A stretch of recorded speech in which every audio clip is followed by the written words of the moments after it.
acho que muito mais do que um professor, um geógrafo, né? Sua contribuição também na discussão sobre a ecologia. Ele também foi uma pessoa que esteve muito próximo, um companheiro mesmo, do dia a dia da CPT.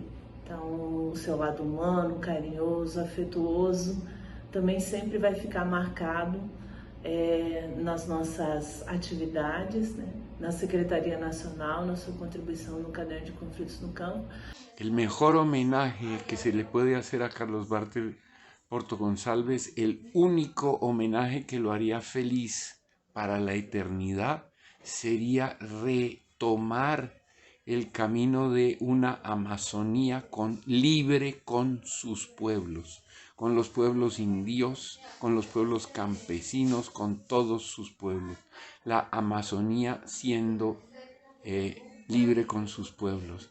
Lo que inició él con Krenak, con Chico Méndez, con David Copenagua, eso es lo que hay que hacer. Yo quiero decir de corazón una sola cosa sobre Carlos Walter Porto Gonçalves. Si Carlos Walter y su pensamiento y su vida y su lucha desaparecen, desaparecen los pueblos, desaparece la Amazonía, muere el territorio. Y si el territorio muere, de verdad muere Carlos Walter. Carlos Walter no ha muerto y no morirá si la Amazonía se hace libre con sus pueblos. Y está en riesgo de morir. Carlos Walter nos enseñó y logró ser siendo territorios.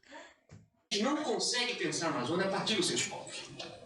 Pensa na natureza e pensa no que vão tomar. Mas o maior patrimônio do conhecimento da Amazônia é o conhecimento que os povos da Amazônia têm sobre a Amazônia. Inclusive é uma ignorância dizer que a Amazônia é distorcida. A Amazônia é distorcida pelos brancos. E não pelas populações negras remanescentes de quilombos, não pelas populações indígenas, não pelos caboclos, não pelos ribeirinhos. Eles conhecem e são doutores na vida. A ecologia não é só uma dimensão técnica.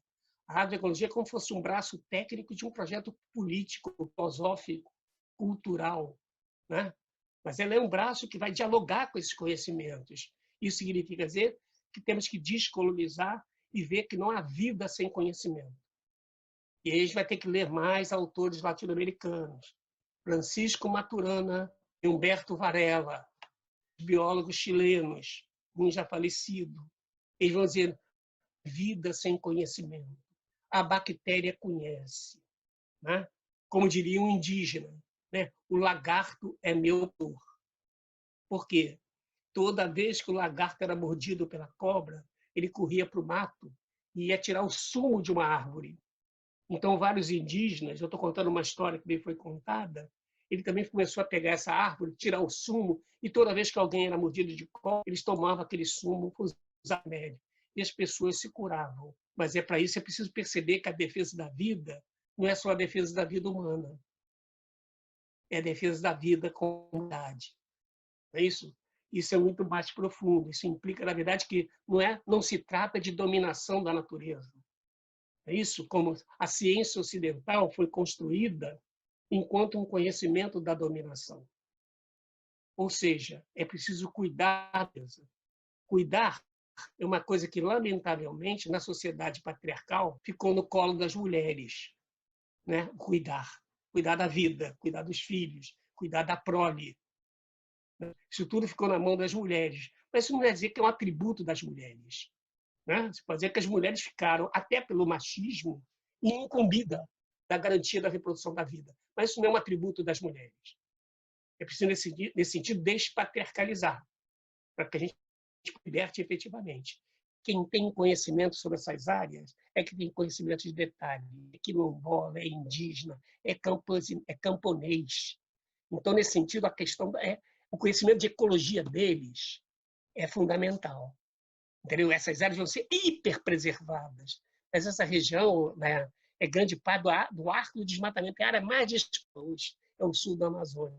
Essa área tinha um conhecimento riquíssimo desses povos. Dos anos 70 para cá, quando esse processo eu chamo de desruralização, né, expulsão de gente do campo, foi a segunda onda de expropriação em grandes proporções que a gente teve no mundo. Você pode dizer, a primeira foi aquela grande expropriação do século XVII, XVIII, que vai levar à Revolução Industrial na Europa. né? Mas durante o século XVIII, século XIX, né, século XX, grande parte, o mundo foi, parece, dividido, né? Países industrializados, urbanos industrializados, e o resto países agrários. Uma certa divisão internacional do trabalho, né? Configurada, um exporta matéria-prima, outro manufatura, não é isso? E esse jogo ficou até os anos 50 e 60. De 60 para cá, 70 para cá, você tem o quê? Um processo de explosão de expropriação. Gente expulsa por tudo quanto é canto, né? Então a gente está diante de um processo, né, que vai levar a um livro de um sociólogo com enorme sensibilidade geográfica e ecológica, que é o Mike Davis, que vai produzir um livro com um título que é um achado, né? O Planeta Favela. Aliás, eu recomendo que todos leiam. É um livraço. Aliás, o que ele consulta de geógrafos para fazer o livro dele é pinça geógrafos da Ásia, da África, para falar desse fenômeno, né, que está de formação das periferias urbanas, né?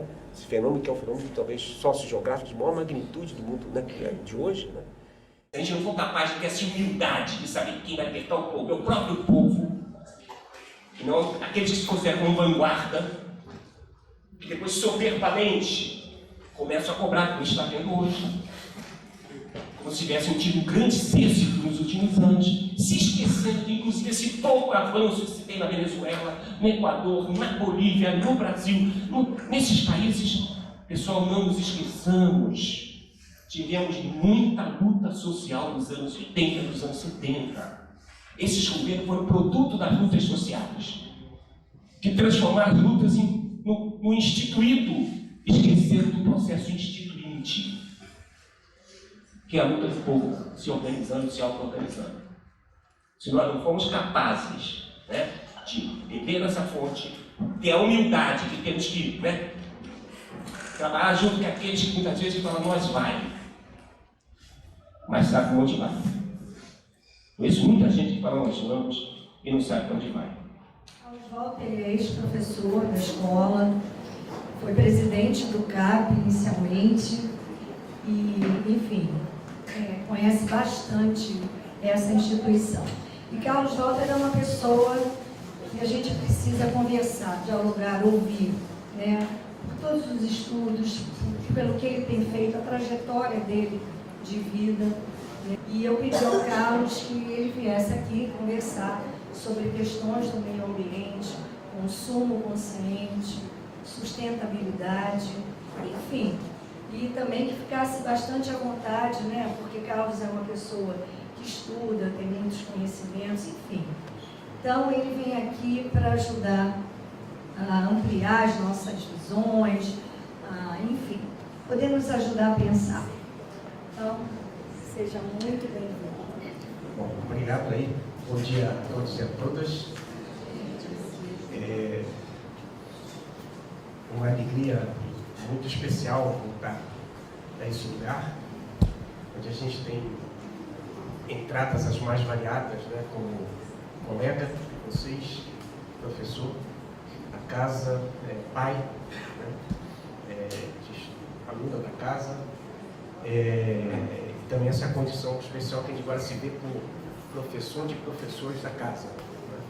Casa aqui de Marola, Ellen, tantos outros aí que nos orgulham. Né? Tem alguns alunos que a gente diz que tem orgulho de ter sido professor deles, né? Porque parece que eles são bons por causa da gente. Né?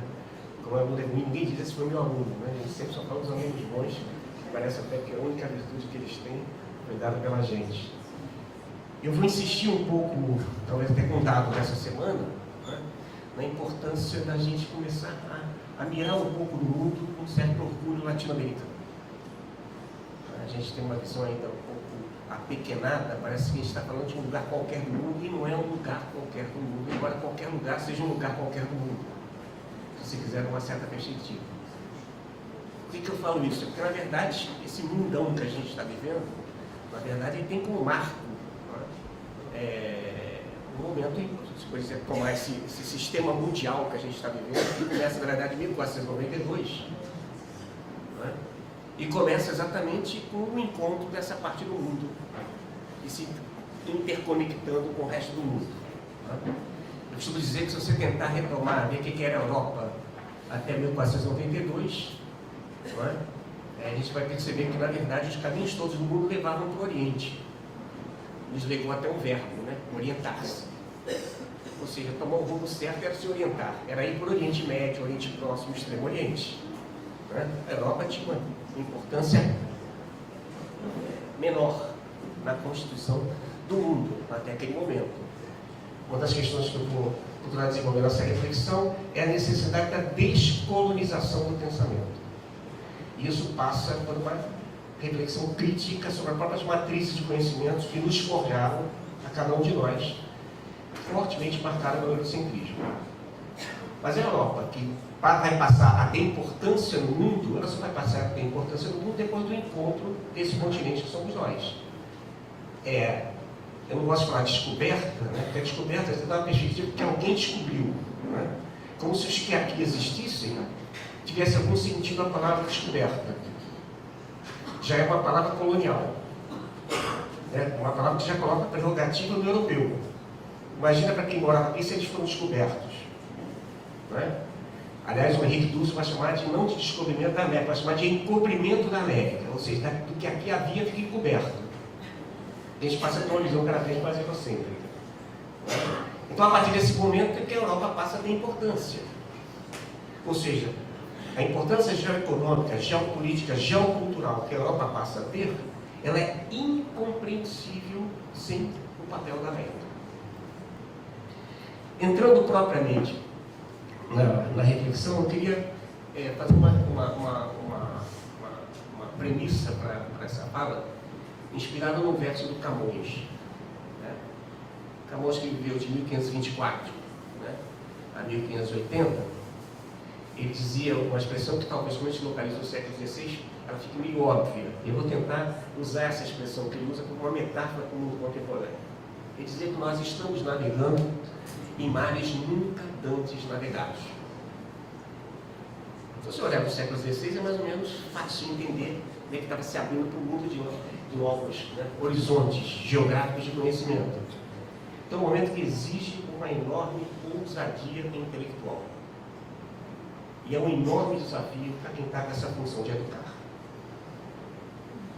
Então, a gente está diante de processos de uma enorme complexidade, né, e que, na verdade, passam por uma dimensão, eu diria, que a gente não vai receber informação qualificada, veraz, porque essas corporações todas financiam os meios de comunicação. Quando estão, inclusive, financiando as universidades. Tem alunos na área de engenharia florestal, por exemplo. Estou falando da filha, por exemplo, do Hector Arimonda, a esposa do Hector Arimonda. Né? Ela se recusou à formatura porque era financiada pela Natus Celulose, hoje Fibria. Ela passou 4 anos na faculdade para se formar como engenheira florestal e em nenhum momento estudou o que é uma floresta tropical. Porque a faculdade é feita para ensinar as pessoas a plantarem eucalipto. Ou seja, um país tropical como o nosso, cuja característica é a diversidade de espécies, aprendendo o tempo todo a fazer monocultura. Isso é o curso de engenharia florestal. Né?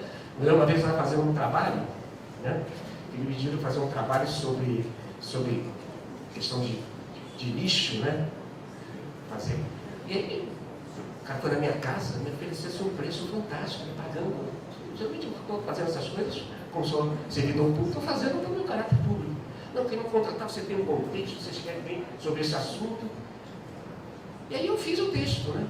E aí tinha um seminário depois, né? Um projeto de educação ambiental.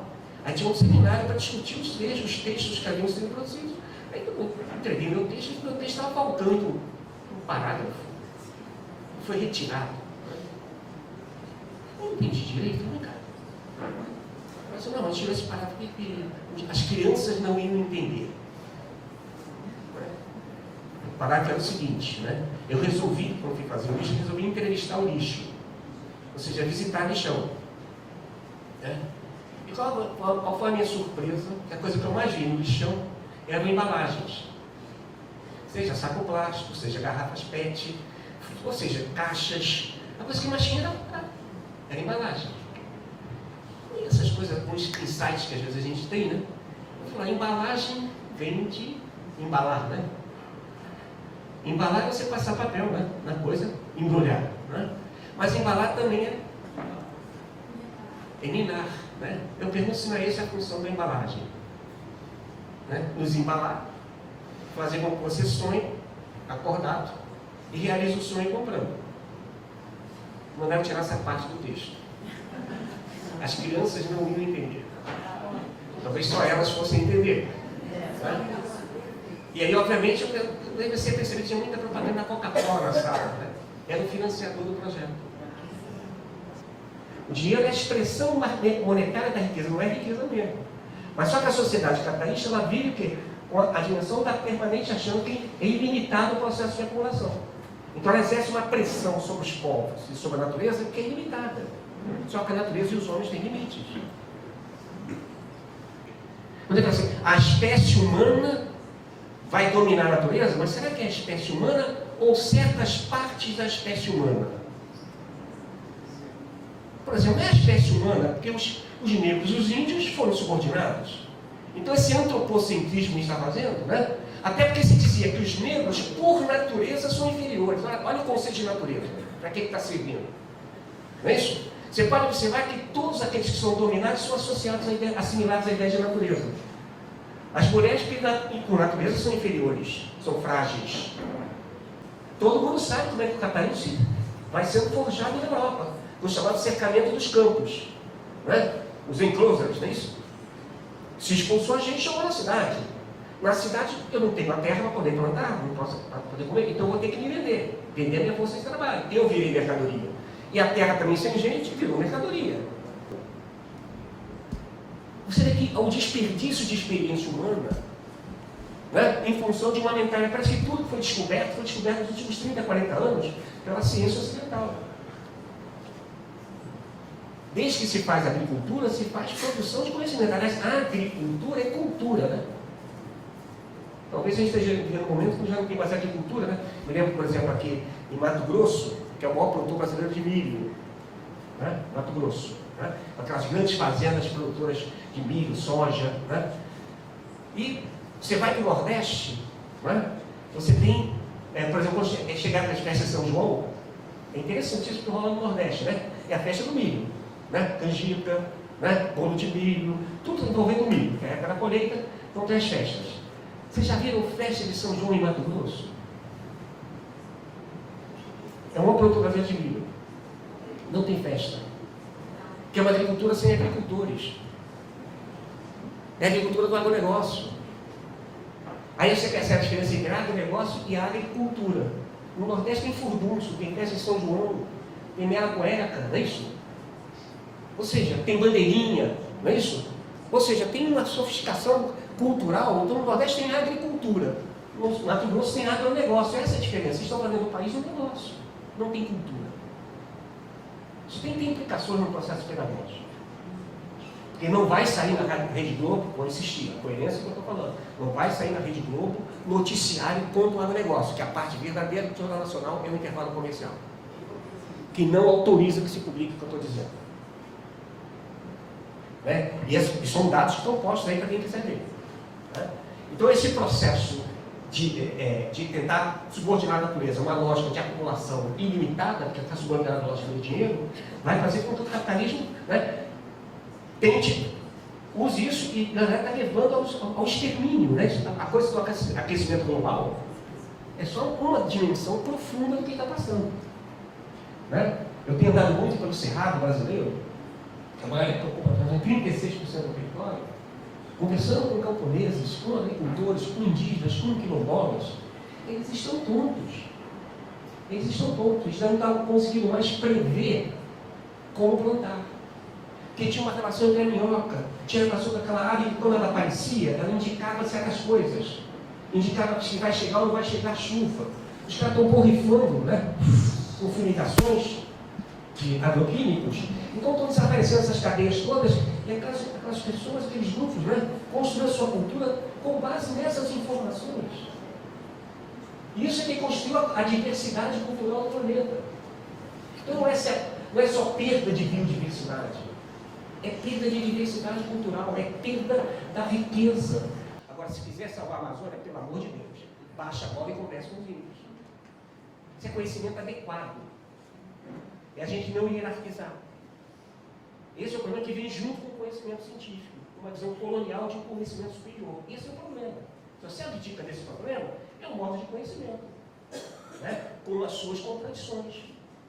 Você mostra a complexidade do fenômeno que acaba. Isso está em Francis Fanon, esse livro. Depois ele vai ter Negros de Almas Brancas, é outro livro dele. Né? Tem que ler Fanon. Vai fazer uma crítica do sistema mundial capitalista a partir da condição do corpo negro. Ele era da Martinica e foi trabalhar, como a Martinica era colônia francesa, e como ele era psiquiatra, médico psiquiatra, foi para a Argélia e viu a loucura do que é a França por dentro do hospital psiquiátrico que torturava, matava as pessoas. Ele vai com uma obra belíssima que desconstrói o teu colonialismo a partir da psique do colonizado, porque ele era psiquiatra. Uma crítica lindíssima. Francis Fanon, Os Condenados da Terra. Se não valeu nada para minha presença aqui, que vocês veem esse livro. Eu me lembro sempre da figura do Gandhi. O Gandhi dizia lá, né, que para desenvolver a Inglaterra foi necessário o planeta inteiro. Aí ele pergunta, o que será necessário para desenvolver a Índia? Se para a Inglaterra o planeta inteiro, ou seja, esse modelo é um modelo que se vive da ilusão de que todos vão participar dele. Ele não pode realizar isso. Porque os 20% mais ricos do planeta são responsáveis pelo consumo de 84% da matéria e energia transformada todo ano em mercadoria. Os 20% mais ricos. Os 80% mais pobres são responsáveis por somente 16% da matéria e energia consumida todo ano. Então não é a população da Ásia, da África, que está tensionando o planeta. É quando nasce um bebê em Nova York, que acabou de nascer no equivalente a 177 etíopes. Não tem que estar preocupado com a população da Etiópia. Quando nasceu um bebê norte-americano, está preocupado com o equivalente a 177 etíopes. O pessoal está preocupado em conter a população da Etiópia ou do Paquistão. Quando o equivalente, e o mais complicado disso tudo, é quando a gente fala assim, com o americano médio, isso parece dar um certo, né, alivia a gente, né? E parece um americano expiatório que nos espia, né? Mas é um modo de vida que a gente está querendo. O modo de vida americano. É correto. Eu acho que é a busca da gente construir estruturas que sejam radicalmente democráticas, não tem medo dessa palavra. Né? E até porque o que tem de democrático na Europa, a gente diz que a democracia é burguesa, quando o que tem de democrático na Europa foi conquista de operário, jornada de trabalho de 40 horas, semana de 5 dias, semana inglesa, né?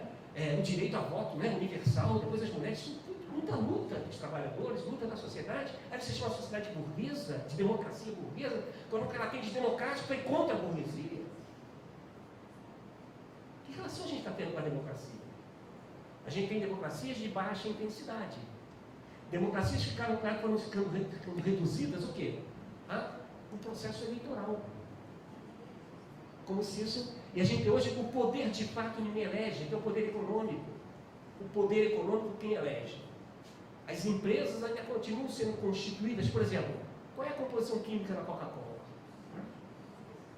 O segredo comercial está acima do direito à vida.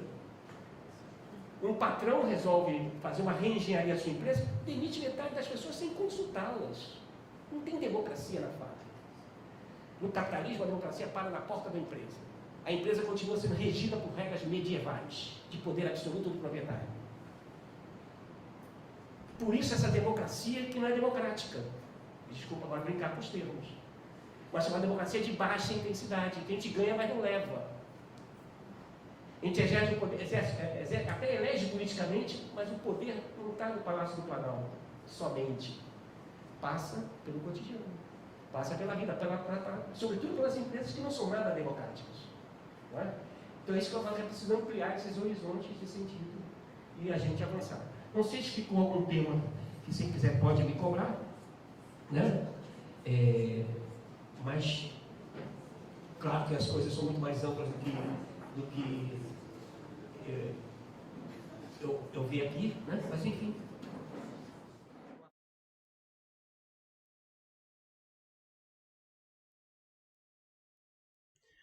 Bom, eu fui surpreendido no dia 6 de setembro.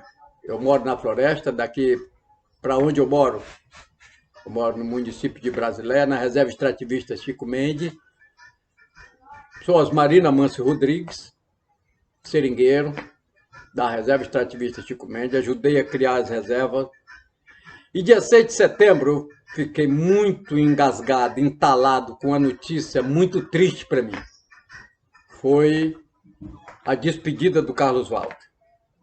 Porque falar do Carlos Walter é falar de muita coisa ao mesmo tempo. Carlos Walter foi um baluarte para nós aqui. Era um cara refinado na discussão das lutas sociais, mas principalmente no que diz respeito à questão da Amazônia, né? Os biomas que a gente vive aqui, Mata Atlântica, Cerrado, né? Mas eu convivi com Carlos Walter há muitos anos, dentro da época da ditadura. Carlos Walter chegou na minha casa em Brasileia, nós estávamos num grande conflito. Eu tinha sobrevivido a um atentado.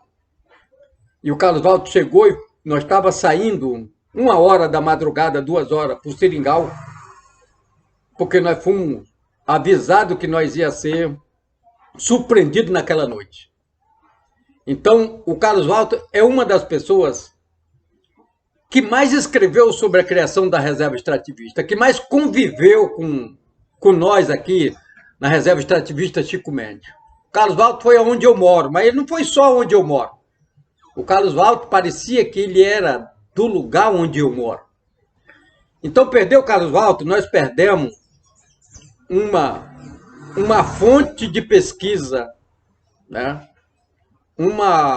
Nós perdemos um computador de acumular memórias da luta pelo socialismo, da luta pelos territórios, a luta dos quilombolas, a luta dos índios, a luta dos favelados, a luta dos operários, porque o Carlos Walter ele tinha uma visão de que no sistema capitalista nós ia viver sempre oprimido.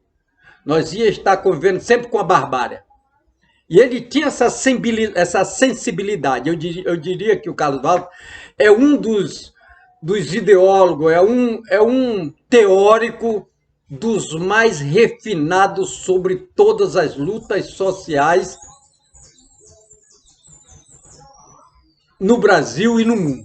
Eu me encontrei com o Carlos Walter no Chile, no encontro com os Mapuche, me encontrei com ele na Bolívia, me encontrei com ele no Peru, tivemos em La Paz, Cochabamba, em muitos cantos, nas conferências, inclusive no primeiro mandato do governo Evo Morales, né? Nós estivemos juntos na Conferência do Clima. Ele parecia que ele tinha uma capacidade de absorver o que nós convivia e escrevia com uma forma de leitura. Li muitos livros do Carlos Walter, muitos livros, né? Eu acho que eu não conheço hoje um escritor para escrever mais sobre a questão ambiental, defesa do meio ambiente, a Amazônia, povos nativos, né?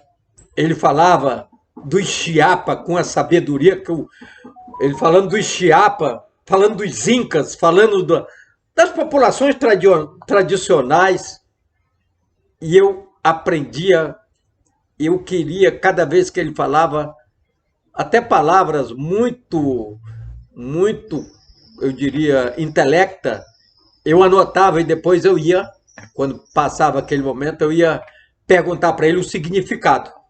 Porque aqui a gente nunca teve formação nenhuma, escola, né, na Amazônia. E hoje eu diria que a reserva extrativista, as reservas extrativistas, os povos quilombolas, as populações tradicionais perderam, né, uma fonte e ficou um legado, né? Ele não era só um intelectual, o Carlos Walter era imprescindível.